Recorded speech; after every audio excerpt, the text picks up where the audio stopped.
बिस्मिल्लाहिर्रहमानिर्रहीम, अस्सलाम वालेकुम। मैं हूं शकील कुरेजा। परसों से ख़बर शुरू हुई ये जजेस के ख़त वाली।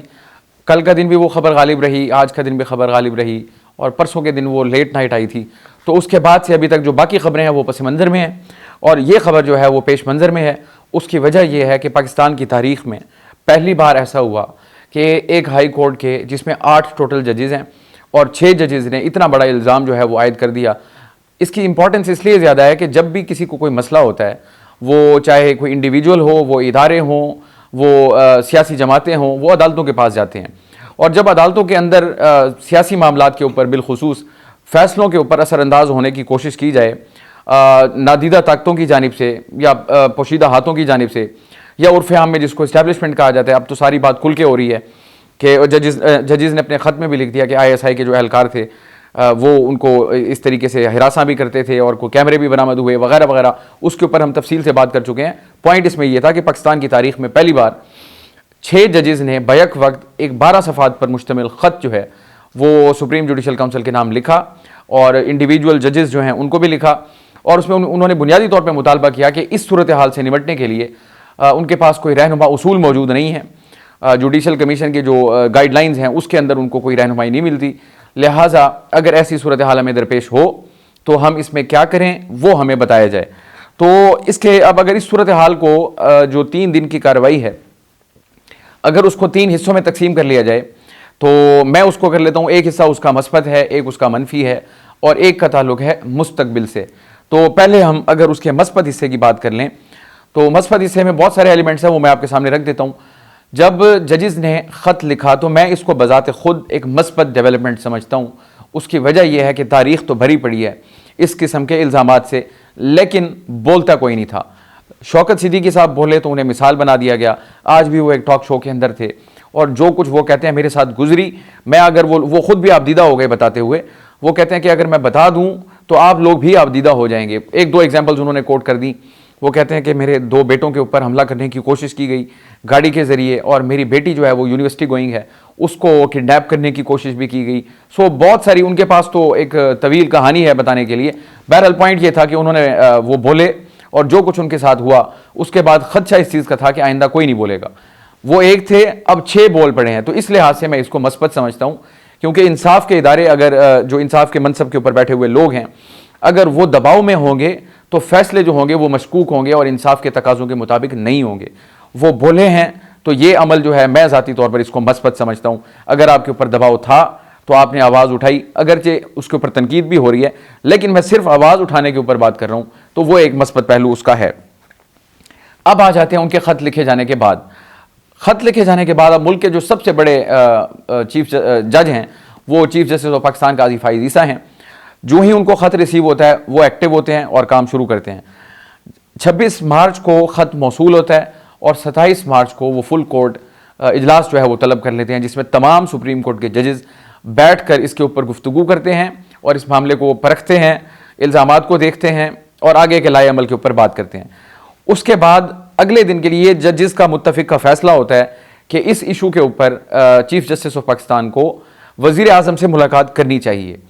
फिर वो फैसला हो जाता है, उसकी अनाउंसमेंट हो जाती है और अगले दिन यानी कि आज उनकी वज़ीर आज़म से मुलाकात भी होती है। मुलाकात के अंदर 6 लोग मौजूद होते हैं, चीफ जस्टिस ऑफ पाकिस्तान और आने वाले चीफ जस्टिस सैयद मंसूर अली शाह, वो 2 मौजूद थे, जबकि सुप्रीम कोर्ट की जो रजिस्ट्रार हैं वो भी उस मुलाकात में मौजूद थी। अब आ जाते हैं हुकूमत की तरफ से कौन था, प्राइम मिनिस्टर थे, वज़ीर कानून थे और अटर्नी जनरल थे। तो इन 6 लोगों के दरमियान कम व बेश कोई 1 घंटा 20 मिनट की गुफ्तगू शनीद हुई और उसके बाद जो इसके बारे में आगाह किया गया वज़ीर कानून की जानिब से, उनका यह कहना था कि इस पूरी मीटिंग के दौरान इस फैसले पर इत्तफाक हुआ है कि एक रुकनी जुडिशल कमीशन जो है वो तश्कील दिया जाएगा। वो कमीशन जो है वो एक रिटायर्ड चीफ जस्टिस उसकी सरबराही करेंगे या सीनियर जज जो होंगे वो उसकी सरबराही करेंगे। और अब ये डेवलपमेंट भी मैं इसको पॉजिटिव देखता हूँ। और इस दौरान चीफ जस्टिस ऑफ पाकिस्तान ने टू इंश्योर ट्रांसपेरेंसी अपने तौर पर जो भी हैं, तनकीद भी होती है, तनकीद बहुत सारी चीज़ें ऐसी होती हैं जो तनकीद की वजह भी बनती हैं, क्योंकि तनकीदी पहलू भी ज़रूरी होता है, जमहूरियत इसी का नाम है। तो इसी दौरान उनकी जो हमारी बॉडीज़ हैं, सुप्रीम कोर्ट की जो है बार एसोसिएशन और इसी तरह पाकिस्तान बार काउंसिल, उनके जो मेंबर्स हैं अहम, उनके साथ भी उनकी या ओहदेदार हैं उनकी मुलाकात होती है और वो इस चीज़ को यानी उन्होंने मुशावरत का दायरा जो है उसको वसी रखा। यानी ये एक काबिल सताइश अमल होता है कि आप अगर एक बड़े मनसब पे बैठे हों, ताकत भी आप रखते हों, लेकिन उसके बावजूद आप स्टेक होल्डर्स के साथ मशावरत करते हैं तो आप किसी बेहतर नतीजे पे पहुंच सकते हैं। ये एक मस्बत अमल है।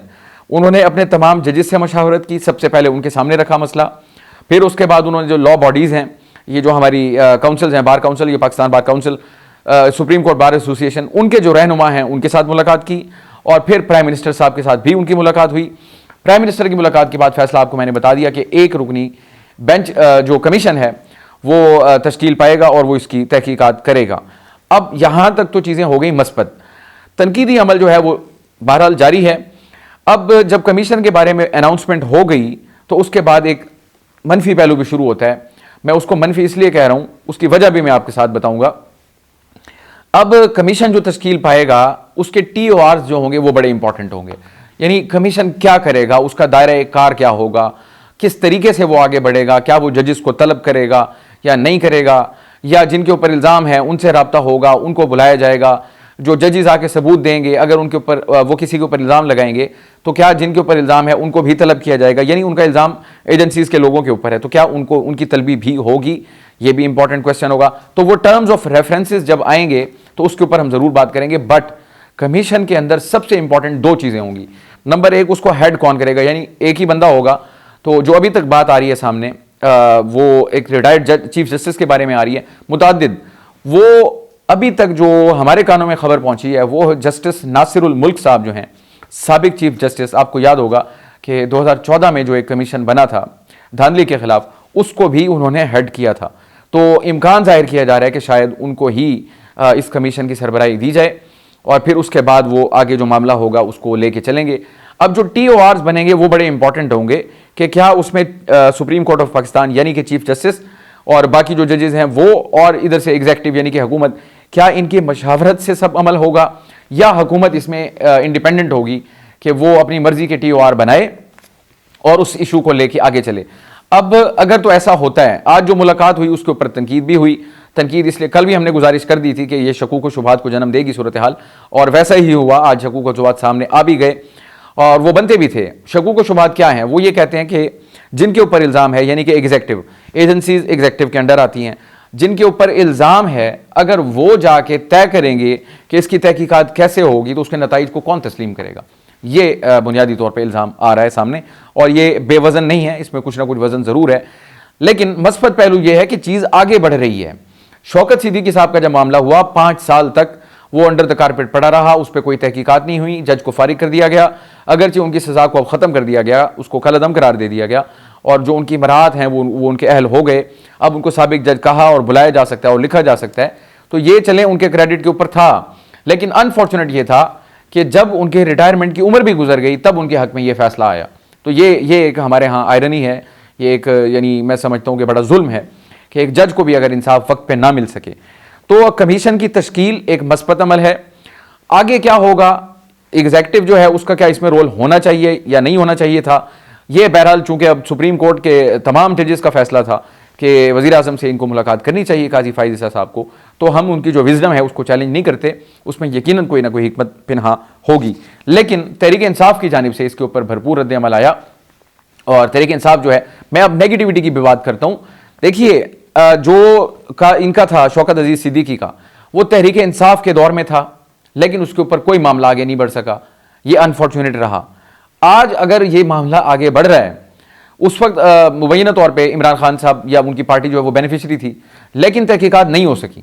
अगर उस वक्त हुई होती तो शायद इन 6 जजेस को ये खत ना लिखना पड़ता, या जो कुछ उन्होंने फेस किया, जो उनके घर के अंदर कैमरे लगाए गए, जो उनको धमकियां दी गई, जो जिनका ब्लड प्रेशर हाई हुआ, जिनको हॉस्पिटलाइज होना पड़ा, जो ट्रॉमा से गुजरे, उनको ये ना गुजरना पड़ता। लेकिन वो तहकीकात नहीं हुई थी। मैं आज तहकीकात को मस्बत इसलिए कह रहा हूं, कम अज कम हो तो रही हैं, कुछ ना कुछ तो उसमें से निकलेगा, चाहे वो 50% हो, 25% हो, 10% हो, 0 से तो काम आगे बढ़ेगा। कोई एग्जाम्पल तो सेट होगी, कोई दीवार तो बीच में खड़ी होगी, कोई रुकावट तो खड़ी होगी, कोई प्रेसिडेंस तो सेट होगी। तो इस लिहाज से ये मस्बत है।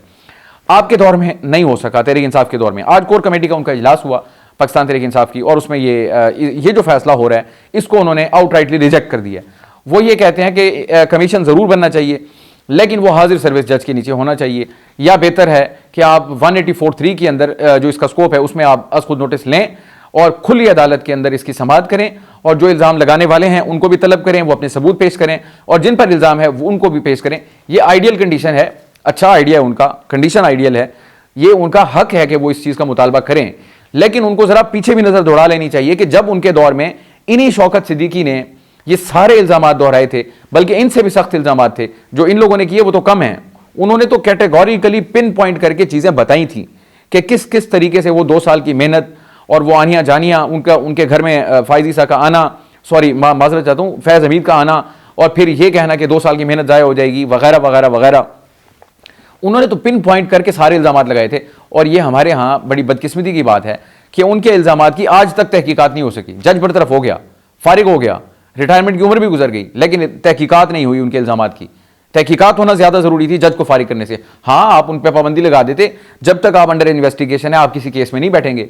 अब यहाँ पे ये भी सवाल पैदा होता है, जब ये मामला यहाँ पे ज़ेर गौर होगा या इसके ऊपर कार्रवाई हो रही होगी, या जजेस जो हैं वो वहाँ पेश होंगे या अपने जो इल्ज़ामात हैं उनको सब्सटेंशिएट करेंगे, सबूत देंगे, कार्रवाई का हिस्सा बनेंगे, तो उस दौरान हाई कोर्ट तो ऑलमोस्ट 7 जजेस जो हैं वो तो ख़त के पीछे खड़े हैं, तो हाई कोर्ट के अंदर जो कार्रवाई चल रही होगी उसका क्या स्टेटस होगा, ये भी एक क्वेश्चन है। इसके ऊपर भी लीगल फोरम्स के ऊपर बात हो रही है, तो ये मामला भी आगे चलेगा। मनफी पहलू ये है कि भाई अगर एक तहकीकात हो रही है तो उसको होने दिया जाए। सलमान अकरम राजा साहब बड़े सीनियर वकील हैं, इंतहाई काबिल एहतराम है हमारे लिए, उनकी जानिब से भी मैं उनका इसलिए कह रहा हूँ कि वो खुद कानूनदान हैं, वो बहुत अरसे से, तवील अरसे से बड़े बड़े केस उन्होंने लड़े, उनकी विजडम को चैलेंज नहीं किया जा सकता। इवन एतजाज़ अहसन साहब, उनकी विजडम को चैलेंज नहीं किया जा सकता। बहरहाल अगर वो कुछ हो रहा है तो उसको होने दिया जाए, उसके रास्ते में रुकावटें ना खड़ी की जाएं। जो भी रिजल्ट आएगा, ऐसा तो कभी हो नहीं सकता कि कोई फैसला आए और तमाम पार्टीज उसको एक्सेप्ट कर लें। तो मसला यह है कि इस वक्त पार्टी तो हैं वो जजेस, अगर एतराज़ करें तो वो जजेस करें, उनके पास इस चीज़ का हक है। अब जो पॉलिटिकल पॉइंट स्कोरिंग हो रही है वो काबिल मजम्मत है, पॉलिटिकल पॉइंट स्कोरिंग इस लीगल इशू के ऊपर नहीं होनी चाहिए, लेकिन उनको मुतालबे का हक है, उन्होंने सामने रखा है। 100 बिस्मिल्लाह। अब बात यह है कि अखलाकी तौर पर क्या वज़ीर आज़म साहब या जो एग्जेक्टिव है उनको इस मामले के अंदर मदाखलत करनी चाहिए थी या नहीं करनी चाहिए थी। ये एक बहुत बड़ा सवाल है कि भाई आपके ऊपर इल्ज़ाम है, खत के अंदर कहा गया है कि एग्जेक्टिव एग्जेक्टिव एग्जेक्टिव, उसका बार बार जिक्र हो रहा है, तो एग्जेक्टिव का मतलब वजीर आजम है, काबीना है या हुकूमत है। अब अगर हुकूमत जो कि मुल्जिम है, अगर वो तहकीकात करेगी इल्ज़ामात की, तो उसके अंदर शकूक व शुबहात ज़रूर पैदा होंगे, अगरचे वो बिल्कुल दुरुस्ती क्यों ना हो, लेकिन इल्ज़ाम ये ज़रूर लगेगा कि जिन पर इल्ज़ाम था उन्होंने तहकीकात का जनाब कमीशन बनाया, अपनी मर्जी का बंदा बनाया, उसको जो है वो क्या कहते हैं, उससे मनपसंद नताइज अखज़ किए। जो भी होगा उसके ऊपर क्वेश्चन ज़रूर लगेंगे। बहुत अच्छा होता कि चीफ जस्टिस ऑफ पाकिस्तान इसका फैसला अब खुद करते, मुलाकात चलें कर ली, फैसला वो करते। अब फैसला है जनाब हुकूमत पाकिस्तान के पास। आज जो इन्होंने कहा, जब पूछा गया कि कौन होगा, तो उन्होंने कहा जी अब चूँकि साकिब निसार साहब का एक फ़ैसला मौजूद था कि फ़ैसला जो होता है वो हुकूमत का होता है, और हुकूमत का मतलब है वज़ीर आज़म प्लस काबीना, क्योंकि खाली वज़ीर आज़म का फ़ैसला जो है वो हुकूमत का फ़ैसला तस्वुर नहीं होगा। लिहाजा उस फैसले के तनाजुर में, सुप्रीम कोर्ट के उस फैसले के तनाजुर में, अब जो भी फैसला होता है हुकूमत का वो कैबिनेट की मंजूरी से मशरूत होता है। अब प्राइम मिनिस्टर वहाँ मौजूद थे, वो नाम ले देते XYZ के, जनाब इसको बना देते हैं, लेकिन वो फैसला तस्वुर नहीं होगा जब तक कि काबीना उसकी अप्रूवल नहीं देगी। तो आज खबर आई कि कल काबीना का इजलास होगा और वहाँ पर जो नाम है उनको ज़ेर गौर लाया जाएगा और इस मामले के ऊपर वहाँ डिबेट होगी और फिर हतमी नाम का फैसला कर दिया जाएगा। बाद अज़ां खबर आई कि कुछ वज़रा की मसरूफियत की वजह से अब कैबिनेट मीटिंग जो है वो कल नहीं होगी, वो परसों होगी, यानी कि 30 मार्च को। तो अब देखना होगा उसके अंदर से किसका नाम आता है। बहरहाल नासिरुल मुल्क साहब जो हैं इंतहाई क्रेडिबल आदमी थे, उनका नाम ज़ेर गौर है और हो सकता है उनको ही इसका हेड बना दिया जाए। फिर वो TORs तय होंगे, फिर देखना होगा। ये यहाँ एक और बात भी बड़ी की जा रही है कि ये बड़ा अजीब सूरत हाल होगी कि अगर एक रिटायर्ड जज के सामने हाजिर सर्विस जज जो हैं वो पेश होकर अपने इल्ज़ामात, ये जो उन्होंने इल्ज़ामात लगाए उसके बारे में वो जवाबदेही कर रहे होंगे, तो इसको भी कहा जा रहा है कि ये बड़ा मुनासिब फ़ैसला नहीं होगा। फिर एक नेगेटिव चीज़, मैं नेगेटिव लिस्ट अलहदा मैंने बनाई है, उसमें यह कहा जा रहा है कि जस्टिस काजी फायजीसा साहब ने जो है इस चीज़ को अपने गले से निकाल के वज़ीर आज़म के गले में डाल दिया है। तो अगेन अगर उन्होंने यही करना होता तो फिर एक तो वो फ़ौरन फिल 4 जो है फुल कोर्ट इजलास ना बुलाते, फिर वो जाके जो बॉडीज़ हैं हमारी इनकी बार काउंसिल्स की, उनको मुलाकात ना करते, फिर प्राइम मिनिस्टर के साथ मुलाकात ना होती, फिर 2 दिन तक वो जो इजलास चलता रहा फुल कोर्ट का वो ना होता। तो बहरहाल मैं इख्तलाफ करने वालों को इस चीज़ का हक हासिल है, वो करें, लेकिन बात यह है कि पूरी पिक्चर को देखें। हम आइडियल कंडीशन में नहीं रह रहे, पाकिस्तान किसी आइडियल कंडीशन के अंदर नहीं है कि जैसा एक बंदे को लगता है उसी 100 बंदों की 100 सोच हैं, 100 पॉइंट ऑफ व्यू हैं, तो 100 को तो इनकॉर्पोरेट नहीं किया जा सकता। लेकिन अगर आप 10 को इनकॉर्पोरेट करते हैं तो 90 नाराज होते हैं, 90 को करते हैं तो 10 नाराज होते हैं। तो ये प्रोपोर्शन जो है वो चलता आया है, चलता रहेगा, इस वक्त भी चल रहा है। अब सवाल यह है कि क्या जो कमीशन बनेगा और जो वो नताइज देगा उसके ऊपर सबको भरोसा होगा या नहीं होगा। अमूमन ऐसा होता है, पाकिस्तान की तारीख ये बताती है, बेशक वो हमुदुर्रहमान कमीशन से शुरू हो जाएं, पाकिस्तान टूटा, उसके ऊपर एक कमीशन बना, उस कमीशन के सरबराह इंतहाई क्रेडिबल आदमी थे, जस्टिस हमुदुर्रहमान, खुद बंगाली थे, उन्होंने बड़ी ज़बरदस्त रिपोर्ट कंपाइल की, लेकिन उस रिपोर्ट को आज तक पब्लिश नहीं किया गया, किसी को सज़ा नहीं दी गई। तो अमूमन कमीशन की रिवायत यह है, लापता अफराद कमीशन आपके सामने है, हामिद मीर के ऊपर कमीशन बना जो उनको गोलियां लगी थी वो आपके सामने है, बेबहा कमीशन हैं, उनकी रिपोर्ट्स हमारे सामने नहीं आती। तवक्को ये करते हैं कि इस बार जो है एक नई तारीख रकम होगी, कमीशन बनेगा, बहुत अच्छा काम करेगा, रिपोर्ट पब्लिक होगी, सज़ाओं का तयन होगा, जो गलती पर है उनको पेनल्टी दी जाएगी। तो इनकी हम तवक्को रख सकते हैं कि ऐसा होगा। लेकिन पाकिस्तान के अंदर जो एक रिवायत रही है या माजी हमें ये बताता है कि कमीशंस का मतलब ये होता है कि जिस काम पे मिट्टी डालनी हो उसके ऊपर आप कमीशन बना दें। लेकिन इस कमीशन के अंदर जजेस मौजूद हैं, 6 जजेस, क्योंकि वो तो ज़रूर फॉलो अप लेना चाहेंगे इसका, वो अदालतों के अंदर मौजूद हैं, वो फैसले कर रहे होंगे, तो ये इशू मरेगा नहीं। फिर चीफ जस्टिस साहब भी इन्वॉल्व हैं, वो बड़ी इंपॉर्टेंट चीज़ होगी। फिर हुकूमत पाकिस्तान भी इन्वॉल्व है, यानी कि वज़ीर आज़म साहब खुद और काबीना, उन्हीं का फैसला होगा। तो वो जवाबदेह हैं, उनसे रोज़ सवाल होगा कि उस कमीशन का क्या बना, उस कमीशन का क्या बना। तो बहरहाल आने वाले दिनों में हम आपको इसके बारे में मज़ीद भी बताते रहेंगे, जो इसका फॉलोअप होगा। बाकी खबरों के ऊपर बहुत सारी खबरें थी आज, लेकिन ये इंपॉर्टेंट थी तो मैंने सोचा इन डिटेल आपको बता दी जाए कि इसके मस्बत पहलू क्या हैं, इसके मनफी पहलू क्या हैं, और मुस्तकबिल में इसमें क्या होने जा रहा है। कोशिश की कि वो सारी चीज़ें आपके सामने रख सकें, जो रह गई इंशाअल्लाह वो आगे डिस्कस करते रहेंगे। आज के लिए इतना ही। आप हमारी वीडियोस को लाइक कर सकते हैं और चैनल को ज़रूर सब्सक्राइब करें और अपना फीडबैक कमेंट के ज़रिए शेयर करें। आपसे कल मुलाकात होगी। अल्लाह हाफ़िज़।